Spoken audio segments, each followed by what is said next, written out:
Thank you for staying with us. In a show of exemplary leadership and determination to win the war against insurgency in Nigeria, the Chief of Army Staff, Farouk Yahya, has visited the troops in the Zamfara front line and charged them to sustain attacks against bandits. This is as the chairman of the Nigerian Governors Forum, Dr. Kayode Fayemi, the Sultan of Sokoto, Dr. Muhammad Sahad Abubakar III, and the president of the Christian Association of Nigeria, Reverend Olashukwu Olakunle, called for the prosecution of terrorists, bandits, and kidnappers in Nigeria. Let's take the story. I came around since yesterday, going around Operation Adarendaji and 8th Division AOR, area of responsibility that is, so that I meet the troops on the ground and see things for myself again. I was here before, but the troops are doing their best, and we will do everything possible to improve the situation. And you can see that in a very high spirit and high morale, and they are ready and ever ready to work. It's a joint task force with all other elements. So we have the Navy here, we have the Army, we have the Air Force, we have the Police, DSS, Civil Defense, and all others, and you can see them working in unison.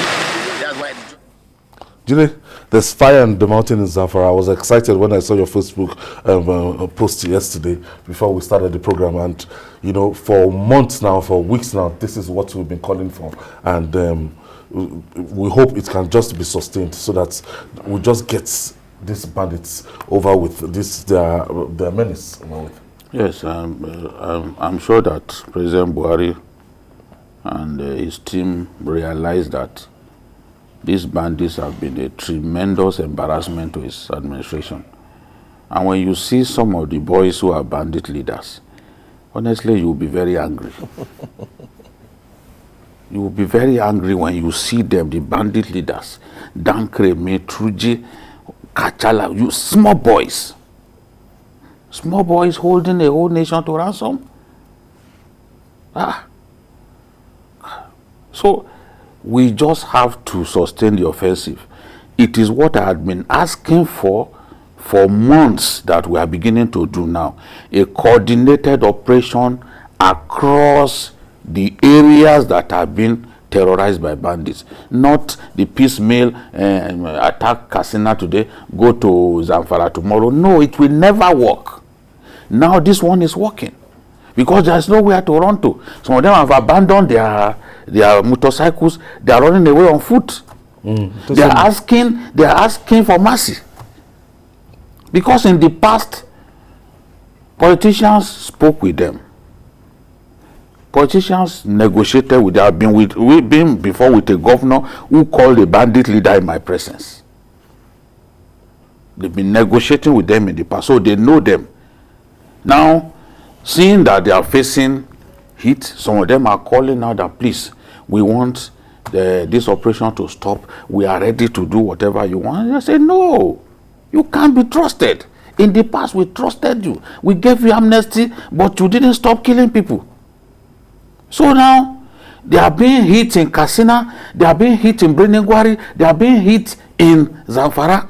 The two major forests in Zamfara state, Kuyambana forest, they are being hit there. In Dansadao, they are being hit. In fact, the Chief of Army Staff went to Dansadao yesterday. He's just reporting to the press here. We don't have videos of him on the Warfront, but he went there to tell the boys that this offensive must be maintained. It is in the interest of everyone that this offensive is maintained. Nowhere to run for them again. Some of the logistics that they needed to even survive have been denied them. And now that there is bombardment, how are you going to even restock? So they don't even know. They are now mixing up with civilians in some villages, mixing up. And even the fear that we have now is that they could even turn against civilians and start killing people, believing that they are the ones who told the military where their camps are. But everyone knows where their camps are. Each of the bandit leaders has his own area of influence that he dominates. Dankreme was born and raised in the Zurmi area. That is where he stays. There's a video of Dankreme, if you see the way he was talking. The arrogance in his voice. When Zamfara officials went to beg him, you see arrogance in the voice of a little boy. And the bulk of the boys that Dan Kremi uses are between 16 to 19 years. To even find someone who is above 20 in his group is difficult. That's why they call him Mbokoi. What's the meaning of that? Ensha Bokoi, that means the one who uses the 17-year-olds. When they say you are Mbokoi, in this context, Ensha Bokoi, in this context, they are saying you are the something like a leader of 17-year-olds. Because those boys, that is their age range. The boys that he goes about with, heavily harmed. And he was boasting about how he dealt with people who were asked to come and arrest him, how he wasted them. You know, small boy. Even from his face, you see that this is a little boy harassing us as a country. Dogo Gidetu is a young boy. Tuji is young. But now, if we don't get this right and ensure that there's no escape for these boys and everyone is free from their nonsense, then people will know that we have problems in our country. But I have every reason to believe that this thing is the right path, they are doing the right thing, and the Chief of Army Staff is happy with what he has seen. So why won't I be happy? Because we want to be able to move freely the way we want. But these boys have denied us free movement in our country. It's as bad as they now go into, you know, houses and pick people now. And a lot of people are looking at, should we leave them? What we've always called the soft targets. Once there is heavy bombardment on their camps, they move that way. It has happened in the Northeast, where they move into villages, slaughter people to prove that they are still potent, whereas they are unable to confront the military. But like BKO said, what we need now is total rain of bullets on them, so that at some point, you know, there is nowhere to go. One, I was happy this week, despite the fact that we know the telecoms companies were going to suffer major losses, that telecommunication was shut down in Zamfara. One of the governors is also calling for it to be done in his own state. Katsina. Meaning that, local governments. yes, it is working. So once there is no communication, it becomes difficult for them. They can't ask What is happening in that state? Where is the safe haven? They need information to say, okay, this is where to go and hide. But whom are they going to call? Who are they going to call? And you are being bombed. You are being bombed, but nobody to give you information that this is the safe area. Go to this area, location. You are safe. This is where soldiers this is how the military, this is how the soldiers are moving. No more information. So they are not just bombing them, soldiers are positioned at their exit routes. So, because if what happened in the past, when they were able to kill soldiers in their numbers, was communication. They knew how the military moved. They knew at what point they were. So now nobody is talking to anybody again. So how we have been able to coordinate this, I think, should be commended, because it's what we've always called for. You know, synergy of all the armed forces and the police and civil defense. So I think it's working now, and we should sustain it. Okay. Critically. Like we mentioned earlier, the 40 barrels in a tactical artillery weapon of the Nigerian Army. This is how it just works.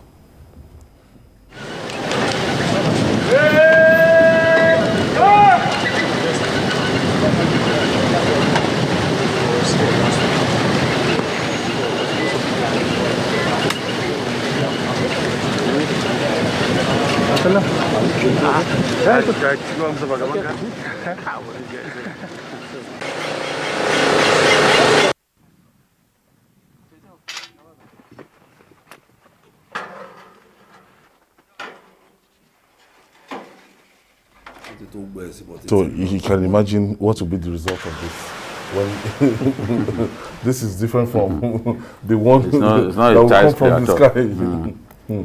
It's a major artillery weapon in the arsenal of the Nigerian army, and wherever they take the 40 barrels to, you know that send a clear signal that we are not playing with these boys. So apart from using the artillery, they will now deploy it's also an artillery weapon. Yes, as in, this is what I meant by artillery, that they will not The deploy... And they are bombing them as well. They will use They are using air power as well. As you can see, even the chief of army staff said even the navy is involved. Yeah. So it's a concerted effort. And the great thing about this regime of service chiefs is that unlike the previous service chiefs, they are working together. Yes. You know, those ones who are quarreling with one another. This one wanted to become chief of defense staff. We don't have that under this leadership. And it's great credit to them. I congratulate because the they will get CDS, the CDS and his people. They are working together. Now operations are coordinated by the Ministry of Defense,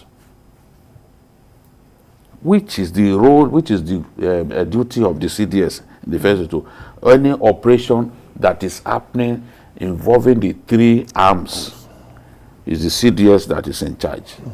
We are seeing a lot more of that now. We are seeing all the services coming together to say, okay, we are waging this war, and the defense,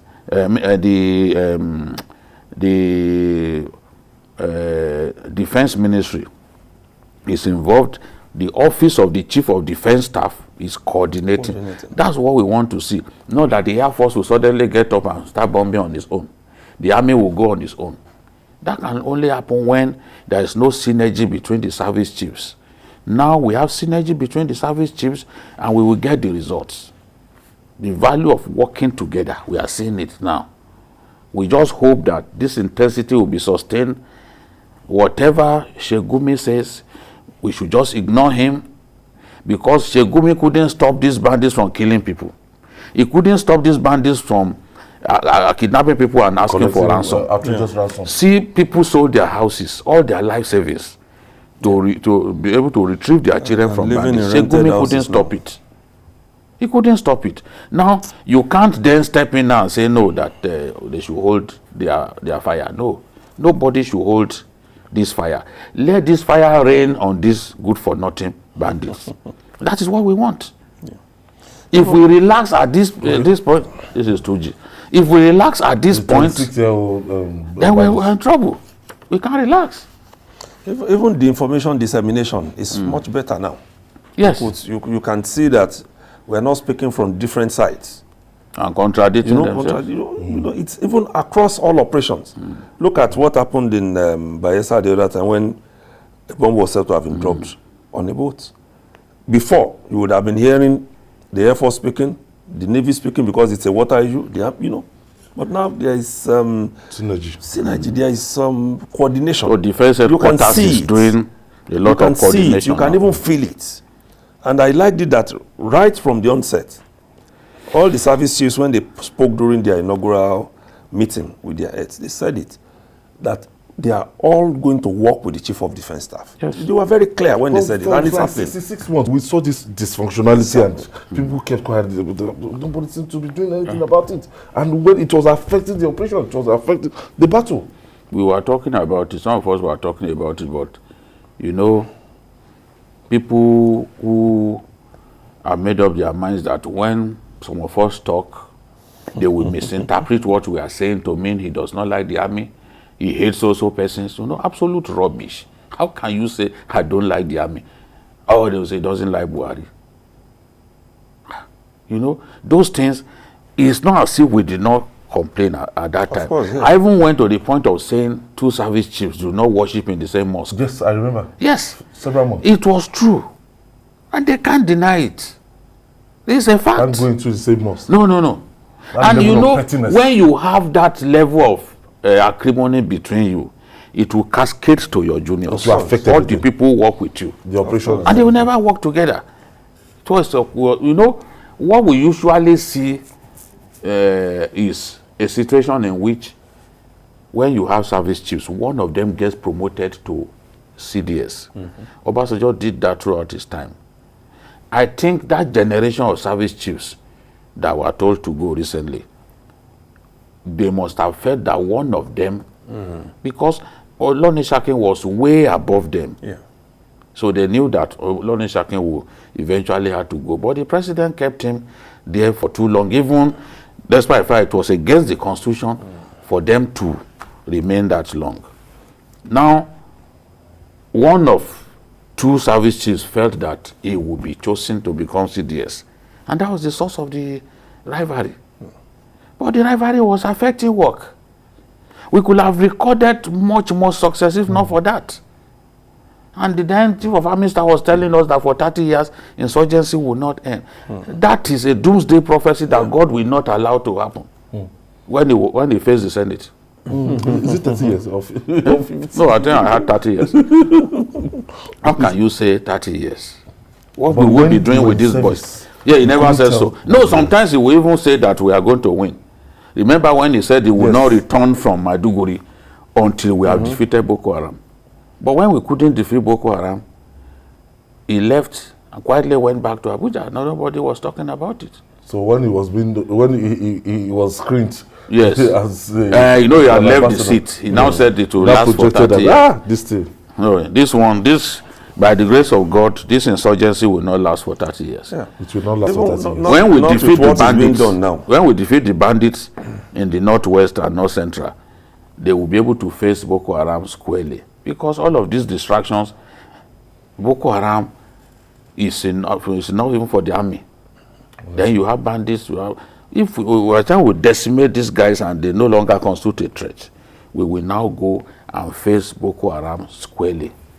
Because But where did we get it wrong? Because we have teenagers, young men, now being bandit, parading themselves as bandit leaders, and they are meant to be in school. Some of them are meant to be in secondary, university. I don't know. What do we start from here? And it will still be, they will still be influencing others. One of the things we've always had Like a wasted generation. from some very honest northern leaders was that there was a problem with leadership in the north that failed to prioritize education and Or Western economic education. growth. Because if you don't work on all of these things, for young people to have a new orientation from what they are coming with, where violence is the language that they understand, where there is no education to say to them that, see, there are better ways of doing what you are doing, maybe as a farmer, whichever branch of farming you are into, or maybe as somebody who has gone to school, to point them in the direction of those who have done well, having had education, then there is always a problem. Because what we've always seen is this sense of, we have one leader. When it is evening time, we all go and sit with him, we eat in his house, and then we take our poverty away. And it is that level that a lot of these people have been operating in so many years. That is why it is easy to sell it to them that Western education is devilish. Otherwise, yes, why do we have those army of young people who have nothing they are doing, who don't have a vision of what the future holds for them?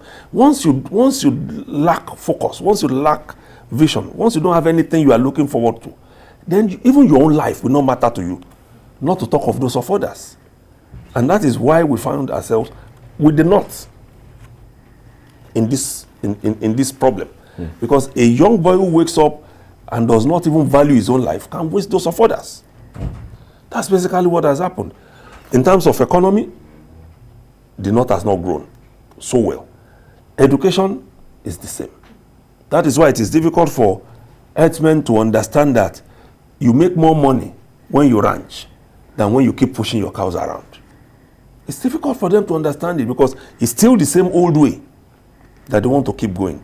And I think if we don't watch it, we're going to have more of these young men in town committing these atrocities. All right. We'll take this break. When we come back, we'll talk more. It's still Journalist Hangout. We'll be right back. Stay with us, please.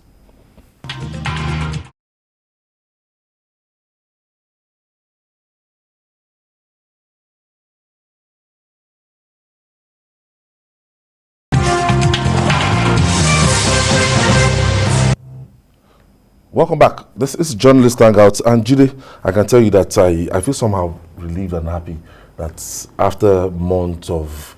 A lot of people would think that we derive pleasure in talking about bandits holding Nigeria to ransom, as if we're happy about the situation. And you need to see, when I read your update yesterday, the kind of joy that came into my heart that yes, it is time for the Federal Republic of Nigeria to prove to these idiots that, look, they can't hold the country to ransom. Yes. They should kill them. They can't even find their dead bodies with this kind of munitions. It's 40 barrels. You can't find their dead bodies. Completely burnt. Just mutilate them. So that's the kind of death they deserve.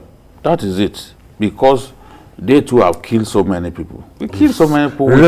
You enter a community, kill 30 people, burn their houses, destroying people. And in this case, it has nothing to do with religion or ethnicity.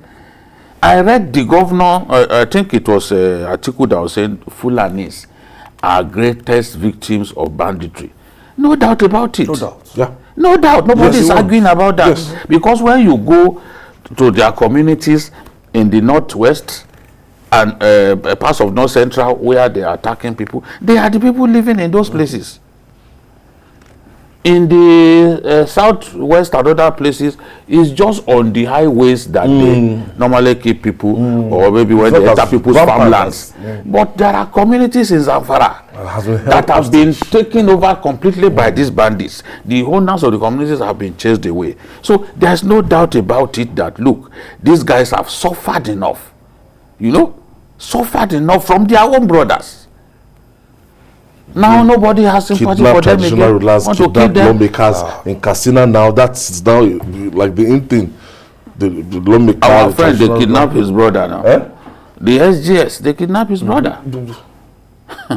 It's just all over, and like it has been said. But for the fact that we love Nigeria, it's possible for those in the southwest to say, see, it's their problem. Let them keep worrying about it.